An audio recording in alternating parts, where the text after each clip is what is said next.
तो ये खोला, या लोटा है, पलटा, ये पानी लिया, अब इसको ऐसे मलिए, ये अच्छी तरीके से वुजू बनाना। ये हुआ? अभी नहीं हुआ। अब ये उंगलियां इसमें डालिए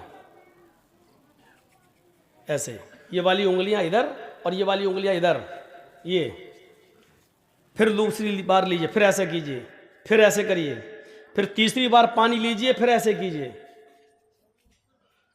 ये हुआ। अब आइए, फिर एक चुल्लू पानी लीजिए, आधा पानी मुंह में, आधा, और आधा बचे फिर नाक में चढ़ाइए। जिस हदीस में यह आया 3 बार कुल्ला करो, फिर 3 बार नाक में पानी डालो, बहुत ही मौजरत के साथ कहता हूं यह हदीस ज़ईफ है। एक ही चुल्लू पानी लेना है, आधा मुंह में। अब शुरू में थोड़ी सी आदत नहीं बनेगी, कभी पूरा ही चला जाएगा मुंह में, क्योंकि अभी यहां तक आदत नहीं है आपकी। आधा मुंह में और आधा नाक में। अब दाहिने हाथ की उंगली से दांतों को रगड़िए ऐसा, और बाएं हाथ के ये अंगूठा और ये वाली उंगली ये नाक में डालिए ऐसे, और उसके बाद नाक से निकालने के बाद जो आधा पानी मुंह में था उसका कुल्ला कीजिए, जो पानी मुंह में उसको नीचे डालिए, और ये अंगूठे से बायां, ये बाएं नाक का नथुना पकड़िए ऐसे, दबाइए और नाक झाड़िए कस के। हम ज्यादा जोर से नहीं बोले करेंगे, नहीं तो पता चला यहां असली की यहीं टपक जाएगा। ऐसे करके झाड़िए, फिर इस उंगली से आप ये पकड़ के दबाइए ऐसे, फिर झाड़िए, और फिर दोनों हाथ से पकड़ के उसको साफ करिए। ईमानदारी के साथ बताइए, अभी तो पैर तक हम पहुंचे भी नहीं हैं। ईमानदारी के साथ बताइए, हाथ धुलने तक और कुल्ला और नाक में पानी डालने तक कितने लोग अमल करते हैं हमारी सोसाइटी और समाज में। इसका मतलब हमारा वुजू भी अभी सही नहीं है, नमाज का नंबर तो बहुत दूर में आएगा। अभी एक बार हुआ, ऐसे ही दोबारा फिर पानी लेना है, और फिर आधा मुंह में और आधा नाक में चढ़ाना है, और फिर वही दोहराना है। फिर तीसरी बार आधा मुंह में आधा नाक में, और फिर यही करना है। अब आया नंबर चेहरे का। अब देखिए, ये नहीं, अभी अभी अभी हाँ, चेहरे का। एक चुल्लू पानी लिया और ऐसे लेके, चुल्लू एक ही भरना है। बहुत से लोग नल की टोटी में ऐसे दोनों हाथ लेकर फिर मुंह धुलते हैं, पानी का ज़िया है, पानी की बर्बादी है। पानी एक ही चुल्लू लेना है, और उस एक चुल्लू पानी को लेकर ऐसे, ये ऐसे ऐसे करिए, ये फिर लीजिए, फिर ऐसे करिए, मतलब कानों की लौ तक ये। और जब 3 बार ऐसे कर लें, फिर एक चुल्लू पानी अलग लीजिए। ये 3 बार मुंह हो गया। अब एक चुल्लू पानी लेकर उसको दोनों हाथों पर ऐसे डाल के, ये ऐसे करके, अब ये दाढ़ी में ऐसे, जिसकी दाढ़ी हो वो ऐसे ऐसे ऐसे ऐसे करे। अब जिसकी दाढ़ी होगी वो करेगा। अब चिकने चपाट लेडीज चेहरे वाले थोड़ी कर पाएंगे बेचारे, जिनके चेहरे औरतों की तरह, बेचारे क्या करेंगे? वो बेचारे नहीं लेंगे चुल्लू पानी, दाढ़ी नहीं है तो क्या करेंगे वो? जिसकी दाढ़ी है वो, ये है आपका मुंह। मौलाना साहब तकरीर कहाँ कर रहे हैं? ये मसले सीखना ज़रूरी है। जलसे बहुत सुन चुके हैं आप, लंबी चौड़ी तकरीरें बहुत सुन चुके हैं आप। 20 साल से तकरीरें करने आ रहा हूं। अगर हमारा वुजू ही सही नहीं है तो 20 साल की मेहनत बेकार हो गई हमारी। जलसे नमाज और आदि बनाने के लिए होते हैं इबादत का। अगर उन जलसों से हमारी इबादतें वैसी की वैसी हो रही हैं तो फिर इन जलसों का कोई फर्क नहीं पड़ रहा हमारी जिंदगी पर, जब हमारा वुजू सही नहीं, हमारी नमाजें सही नहीं। और कल इंशाअल्लाह बताऊंगा आपको नमाज के टॉपिक पर। आज ये बता रहा हूं जन्नती कौन, और कल नमाज के टॉपिक पर अजान क्यों दी जाती है, कल ये बताऊंगा। जोहर में 4 रकात क्यों है, कल ये बताऊंगा। फजर में 2 रकात क्यों पढ़ी जाती है, ये बताऊंगा। मगरिब में 3 रकात क्यों पढ़ी जाती है, ये बताऊंगा। मगरिब और इशा की और फजर की नमाज में जोर से क्यों पढ़ा जाता है, इमाम जोर से तिलावत क्यों करता है, जोहर में और असर में आदमी आहिस्ता क्यों पढ़ता है, कल ये बताऊंगा। कल की तकरीर थोड़ी दूसरे हिसाब की होगी नमाजी पर, लेकिन यह बताया जाएगा कि जोर से क़िरात क्यों की जाती है और आहिस्ता क्यों की जाती है। जोहर में 4 क्यों है और असर में 4 क्यों है और इशा में 4 क्यों है, और फजर जो सबसे अहम नमाज है जिसमें उठना मुश्किल है उसमें 2 ही क्यों है।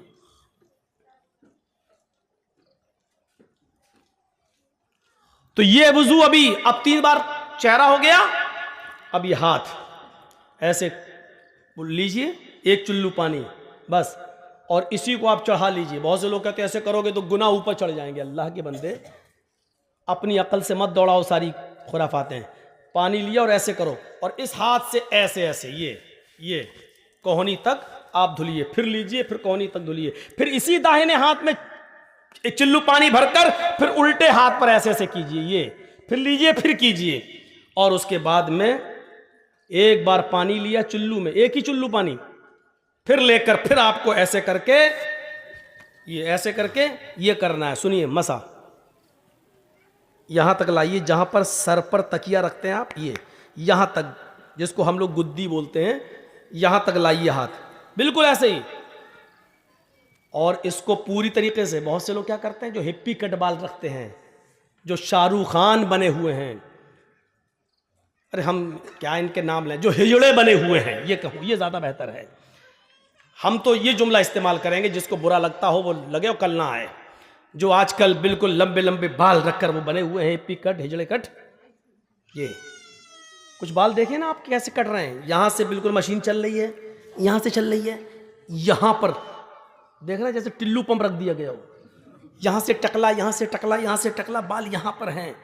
कसम खुदा की ऐसा लगता है ये बाल कौन से हैं, इसको हम कहते हैं सुअर कट बाल, सुअर कट बाल है ये लोग रख रहे हैं आज। ये तो क्या है सर का मसा, ये और फिर यहां से वापस लाइए, ये अब आपका सर का मसा हो गया। और जोर से करना है, बाल बिगड़ जाने दो। अरे हमारे भी तो बिगड़ गए हैं, हम भी तो कंगी अंगी करके आए। आपको समझाने के लिए देखिए, ये लिया यहां से लेके ऐसे, ये लीजिए, ये हो गया, फिर यहां से वापस लाइए, ये। अब उसके बाद दोबारा पानी लेने की जरूरत नहीं है, इसी दोनों उंगलियों को कान में डालिए और कान में आप फेरते चले जाइए। आपकी उंगली अपने आप घूमती रहेगी। क्यों? उसमें वो गड्ढे बने हुए हैं, ये अपने आप जब आप ऐसे करेंगे, ऐसे चलाएंगे तो सब उसकी जो नालियां बनी हुई हैं उसमें जाता रहेगा। ये करने के बाद ऐसे देखिए, ये कर लिया, और ये 2 अंगूठे, ये देखिए, ये गौर से, इस वक्त खरगोश मत समझना हमको, ये 2 अंगूठे जो अभी यहां करने के बाद ये एक बार, ये है आपका सर का मसा। ईमानदारी के साथ बताइएगा ऐसा वुजू कौन बना रहा है आजकल? चले हैं नमाज पढ़ने के लिए, 900 चूहे खा के बिल्ली चली हज को। अब उसके बाद में आइए पानी के लिए पैर धुलने का। तो ये पैर धुलने का बड़ा अजीब मसला है, 3 बार कैसे धुला जाएगा? अब चिल्लू भर पानी लेकर तो नहीं धुला जाएगा, तो आपके पास जो लोटा हो तो वो उस पर थोड़ा सा पैर में उलट कर ये करिए ऐसे, और फिर ये उंगली ऐसे, एक उंगली, अब हम मोजे पहने हैं तो इसलिए एक उंगली को जैसे हम हाथ में किया था ऐसे ही इसको भी ऐसे करिए। आपको लगता है कि कहीं खुश्क न रह जाए, थोड़ा सा पानी और डाल लीजिए, फिर ऐसे करिए, ये ऐसे 3 बार ये और 3 बार ये। दोनों पैर कम से कम यहाँ तक, टखने तक, यहाँ तक धुलना है। ज़्यादा अगर आप धुल लेते हैं तो कोई मुज़ायक़ा नहीं है, कोई हर्ज नहीं है, धुल सकते हैं। ये है आपका वुज़ू, जिसको कहते हैं फ़युहसिनुल वुज़ू, अच्छी तरीके से वुज़ू बना।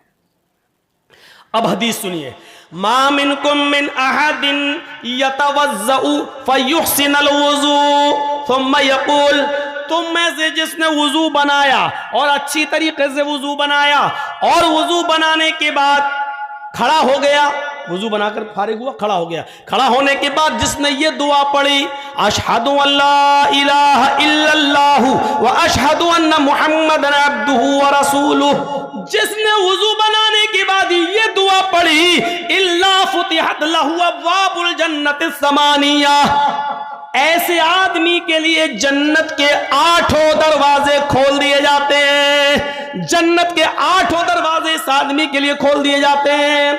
अच्छी तरीके से वुजू बनाकर दुआ मांगने वाला, दुआ पढ़ने वाले के लिए जन्नत के 8 दरवाजे खोल दिए जाते हैं। ये है जन्नत। मोबाइल में 2 GB खर्च करके जहन्नम कमा रहे हो, पैसा खर्च कर करके वो जहन्नम ले लेते हो, लेकिन जन्नत फ्री में मिल रही, हम लेने के लिए तैयार नहीं। ये हो गया वुजू। और वुजू बनाने के बाद जिसने दुआ पढ़ी, और दुआ देखो इतना सा बच्चा कुर्सी चोरी करके कहां भाग रहा है। रहने दो, किसी बड़े बाप का बेटा लग रहा हो, अभी से जमीन पर नहीं बैठ रहा, अभी से कुर्सी पे बैठ रहा है। हमें डर लगता है आगे चल के ये मोदी ना बन जाए। तो वुजू बनाया और अच्छी तरीके से वुजू, और वुजू बनाने के बाद ये दुआ, बहुत से लोग ये दुआ भी पढ़ते हैं, अल्लाहुम्मा जालनी मिनत तव्वाबीन व जालनी मिनल मुतताहिरीन। कोई हर्ज नहीं, पढ़ सकते हो, जायज़ है। लेकिन मुस्लिम शरीफ की हदीस में इतनी ही दुआ बताई जितनी मैंने पढ़ी है, अशहदु अल्ला इलाहा इल्लल्लाह व अशहदु अन्ना मुहम्मदन अब्दुहु व रसूलुहु। अगर इतनी दुआ पढ़ते हैं तब भी काफ़ी है, और यह हदीस सही है, मुस्लिम की है। तिरमिजी के अंदर अल्फाज की ज़्यादती है, अल्लाहुम्मा जालनी मिनत तव्वाबीन व जालनी मिनल मुतताहिरीन। आप पढ़ सकते हैं, कोई हर्ज की बात। तो जिसने ये दुआ पढ़ी उसके लिए जन्नत का 1 नहीं, 2 नहीं, 3 नहीं, 4 नहीं, 8 दरवाजे उसके लिए खोल दिए जाते हैं। जन्नत के 8 दरवाजे उसके लिए खोल दिए जाते हैं। अब सुनिए, वुजू बनाया और वुजू बनाने के बाद दुआ पढ़ी, उसके लिए जन्नत के दरवाजे खोल दिए गए। एक और हदीस इसी में जोड़ देता हूं। हजरत बिलाल रजी अल्लाह तआला अन्हु को अल्लाह के नबी सल्लल्लाहु अलैहि वसल्लम ने फरमाया, आए बिलाल मैंने जन्नत का दौरा किया, आए बिलाल मुझे जन्नत दिखाई गई, आए बिलाल जब मुझे मेराज हुई और मुझे जिब्रील ने जन्नत का मुआयना कराया, मुझे जन्नत दिखाई, तो मैंने जन्नत देखी। जन्नत के अंदर हमने तुम्हारे जूतों की आवाज सुनी। आए बिलाल जन्नत के अंदर मैंने तुम्हारे जूतों की आवाज सुनी। तुम ऐसा कौन सा अमल करते हो जिस अमल की वजह से मैंने जन्नत के अंदर तुम्हारे जूतों की आवाज सुनी। यानी अल्लाह ने मुझे पेश की, ये बता दिया है, मुझे अल्लाह ने पहले ही से ये बाखबर कर दिया है कि मैं बिलाल को जन्नत देकर रहूंगा। आए बिलाल ऐसा अमल बताओ जो तुम दुनिया में करते हो और अल्लाह ने उस अमल के बदले में तुम्हें जन्नत दे दी। तो जानते हो हजरत बिलाल ने कौन सा अमल बताया? कहा अल्लाह के रसूल वैसे तो मैं नहीं जानता कि कोई अमल मेरा ज्यादा हो, जो सब करते हैं वो मैं भी करता हूं, जितना सब करते हैं उतना मैं भी करता हूं, लेकिन एक अमल शायद है जो मैं औरों को करते हुए नहीं देखता। फरमाया क्या? बिलाल बताओ क्या? फरमाया अय अल्लाह के रसूल मैं बगैर वुजू के कभी नहीं रहता, मैं बिना वुजू के कभी नहीं रहता। आए अल्लाह के रसूल जब भी मेरा वुजू टूटता है, जब भी मैं पेशाब व पायखाने से फारिग होता हूं, जब भी मैं सोकर उठता हूं, या जब भी मेरा किसी और वजह से वुजू टूट जाता है, किसी और वजह से वुजू टूट जाता है, तो अल्लाह के नबी फिर मैं फौरन वुजू बना लेता हूं, फिर मैं फौरन वुजू बना लेता हूं। और जब भी मैं वुजू बनाता हूं तो मैं 2, 4, 6, 8 रकात जितनी अल्लाह मुझे ताकत देता है मैं जरूर पढ़ लेता हूं। यानी मैं वुजू बनाकर 2, 4 नफिल नमाज तहियतुल वुजू मैं जरूर अदा कर लेता हूं। पहली चीज मैं बिना वुजू के नहीं रहता, जब भी मेरा वुजू टूट जाता है मैं फौरन दोबारा वुजू बना लेता हूं। और जब भी मैं वुजू बनाता हूं तो मैं 2 रकात कम से कम तहियतुल वुजू जरूर पढ़ लेता हूं। अल्लाह के नबी ने कहा बस बस बस आए बिलाल यही तेरा वो अमल है जो तुझे जन्नत के अंदर ले गया। पता चला कि बावुजू रहना और जब भी वुजू बनाया जाए उसके बाद 2 रकात नफिल पढ़ लेना, ये भी जन्नत में जाने वाला एक रास्ता है।